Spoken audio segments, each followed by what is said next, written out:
এক শতাব্দী আগেও ব্রিটিশ ও ফরাসিরা সাইকস-পিকো চুক্তি করে মধ্যপ্রাচ্যকে বিভক্ত করেছিল কলমের আঁচড়ে। আজ শত বছর পর আরেকজন লেবানিজ মার্কিন বিলিয়নিয়ার টম ব্যারাক তার হাতে তুলে নিয়েছেন আরেকটি মানচিত্র। এবার কিন্তু কাগজের সীমান্ত টানার অজুহাত নয়, বরং প্রতিরোধের শেষ দুর্গ ভেঙে ফেলার যুদ্ধ। এই গল্পটি শুধু লেবাননের নয়, এটি সিরিয়া, ফিলিস্তিন, ইরান, এমনকি তুরস্ক ও ইয়েমেন পর্যন্ত বিস্তৃত এক ভূ রাজনৈতিক থ্রিলার, যেখানে প্রতিটি চরিত্রের মুখোশের নিচে লুকিয়ে আছে ষড়যন্ত্র, বিশ্বাসঘাতকতা এবং আধিপত্যের নেশা। ১০০ বছর আগে ১৯১৬ সালে সাইকস-পিকো চুক্তির মাধ্যমে ব্রিটেন ও ফ্রান্স মধ্যপ্রাচ্যকে কাগজে কলমে বিভক্ত করে।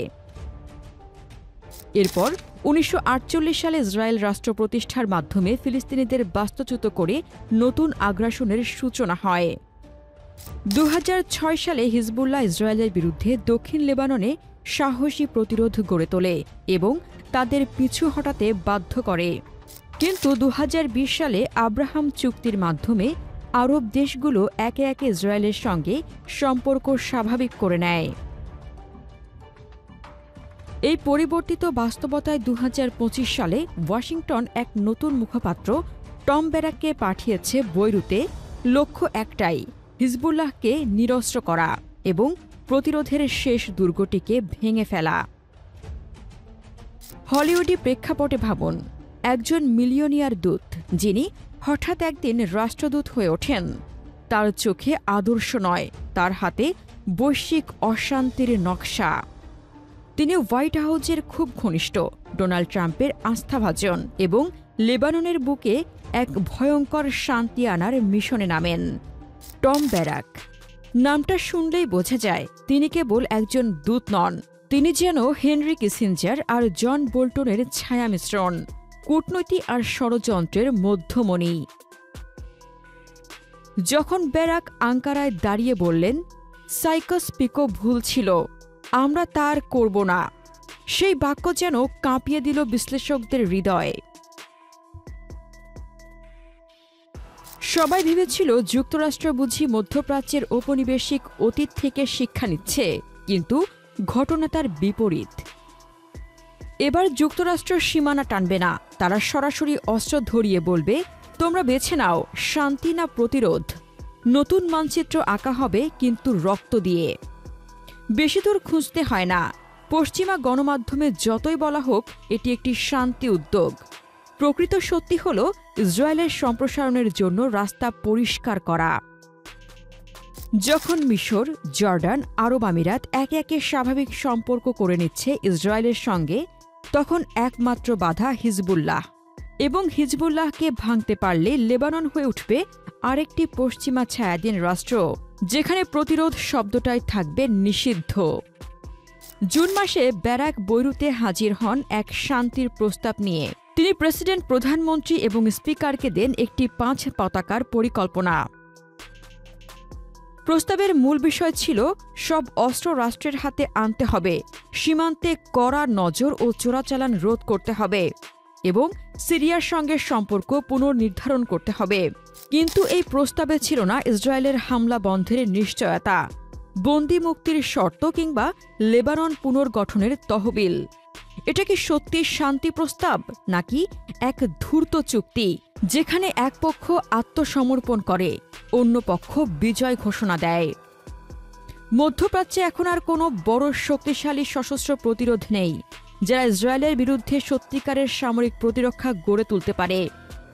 ইরাক বিভক্ত, সিরিয়া বিধ্বস্ত, মিশর নীরব, ইয়েমেন অবরুদ্ধ। শুধু হিজবুল্লাহ, যারা দক্ষিণ লেবানন থেকে ২০০৬ সালে ইসরায়েলকে পিছু হটাতে বাধ্য করেছিল। এবার সেই হিজবুল্লাহকে রাজনৈতিকভাবে কোণঠাসা করা হচ্ছে, আর প্রয়োজনে সামরিকভাবে হামলা করে ধ্বংস করার পরিকল্পনা স্পষ্ট। টম ব্যারাক বারবার বলছেন, হিজবুল্লাহকে দেখতে হবে যে এই পথ শুধু তাদের বিরুদ্ধে নয়, এখানে শান্তি ও উন্নয়নের সংযোগ আছে। কিন্তু বাস্তবে হিজবুল্লাহ অস্ত্র নামাবে, বিনিময়ে কিছুই পাবে না। সেনাবাহিনী পাবে না নতুন অস্ত্র, জনগণ পাবে না পুনর্গঠন, ইসরায়েল পাবে মুক্ত আকাশপথ ও খোলা সীমান্ত। এটা কোনো চুক্তি, এটি উল্টো পথের আব্রাহাম অ্যাকার্ড, যেখানে শর্ত শুধু এক পক্ষের জন্য, সুবিধা অন্য পক্ষের। যুক্তরাষ্ট্রের এই কৌশল নতুন নয়, তারা জানে প্রতিরোধের একতা সবচেয়ে বড় শক্তি, তাই তারা প্রতিবার এক একটি অংশ বিচ্ছিন্ন করে নেয়। গত মাসে লক্ষ্য ছিল ফিলিস্তিনি গ্রুপ, এবার হিজবুল্লাহ, পরের বার সিরিয়ার ভেতরে থাকা রেজিস্ট্যান্স গোষ্ঠী। সবার গলায় একে একে দড়ি পরিয়ে শান্তির নামে ধ্বংস। যখন দেশের ভেতরে থাকা রাজনৈতিক দলগুলোই বলতে থাকে প্রতিরোধ অস্ত্র আমাদের দরকার নেই, তখন বিপদ দ্বিগুণ হয়। আজকে লেবাননে এমন একদল রাজনৈতিক তৈরি হয়েছে যারা সরাসরি ইসরায়েলের কণ্ঠস্বর নকল করছে। তারা মিডিয়ায় হিজবুল্লাহকে সন্ত্রাসী, নাশকতা, দেশবিরোধী বলছে।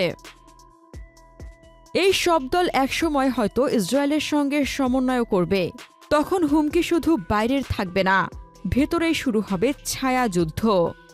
সিরিয়ায় যাকে যুক্তরাষ্ট্র ও ইসরায়েল এখন বিকল্প নেতা হিসেবে ভাবছে, সে আর কেউ নয়, আবু মোহাম্মদ আল জুলানি।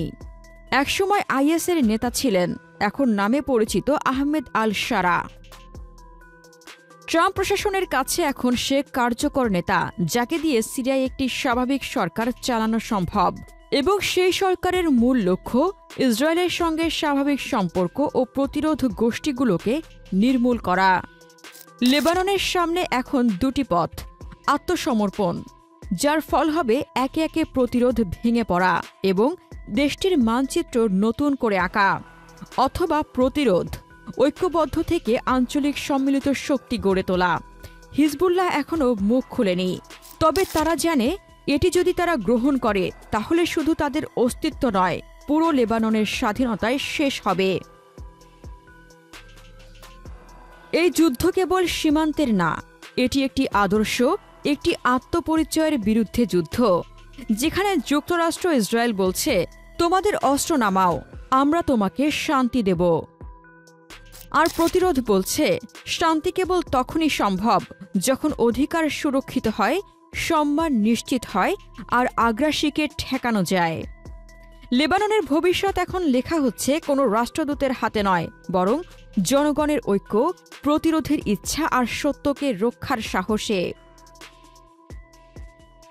কিন্তু যদি হিজবুল্লাহ সরাসরি ইসরায়েলকে প্রতিরোধের সিদ্ধান্ত নেয়, তাহলে মধ্যপ্রাচ্যে আবারও এক বিস্ফোরক জটিলতায় জড়িয়ে পড়বে।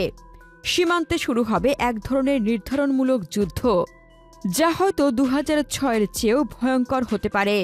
হিজবুল্লাহর হাতে থাকা আধুনিক ক্ষেপণাস্ত্র, ড্রোন এবং আঞ্চলিক সংযোগ ইরান, সিরিয়া, ইয়েমেন সব একসাথে সক্রিয় হয়ে উঠবে।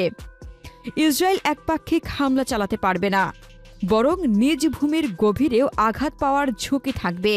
একই সাথে লেবাননের ভেতরে জনগণের মধ্যে বিভক্তির সম্ভাবনা থাকলেও একটি বহিরাগত হুমকির বিরুদ্ধে জাতীয় প্রতিরোধের চেতনাও জেগে উঠতে পারে। এই পরিস্থিতিতে পশ্চিমা শক্তিগুলোর নৈতিক অবস্থানও চ্যালেঞ্জের মুখে পড়বে, কারণ গণ আন্দোলন ও প্রতিরোধকে দমন করা মানেই সার্বভৌমত্বের উপর সরাসরি হস্তক্ষেপ। এই লড়াই হবে অস্ত্রের চেয়েও বেশি, এটি হবে সম্মানের, স্মৃতির এবং অস্তিত্বের জন্য যুদ্ধ। যুদ্ধ এখনও শুরু হয়নি, কিন্তু মানচিত্র তৈরি হয়ে গেছে। প্রশ্ন একটাই, কে তাতে স্বাক্ষর করবে? প্রিয় দর্শক, আমেরিকা কি এই মানচিত্র পরিবর্তন এবং স্বাধীনতাকামী হিজবুল্লাহকে প্রতিরোধ করতে পারবে? আপনার মতামত কমেন্টে জানান। ইরান ইসরায়েল যুদ্ধে এবং বিশ্ব রাজনীতির সবচেয়ে তীব্র বিশ্লেষণ পেতে আমাদের চ্যানেলটির ভিডিও ট্যাব থেকে ঘুরে আসুন। এই ভিডিওটি ভালো লাগলে লাইক বাটনে ক্লিক করুন, ভিডিওটি আপনার বন্ধুদের সাথে শেয়ার করে তাদেরকেও ভিডিওটি দেখার সুযোগ করে দিন। ধন্যবাদ।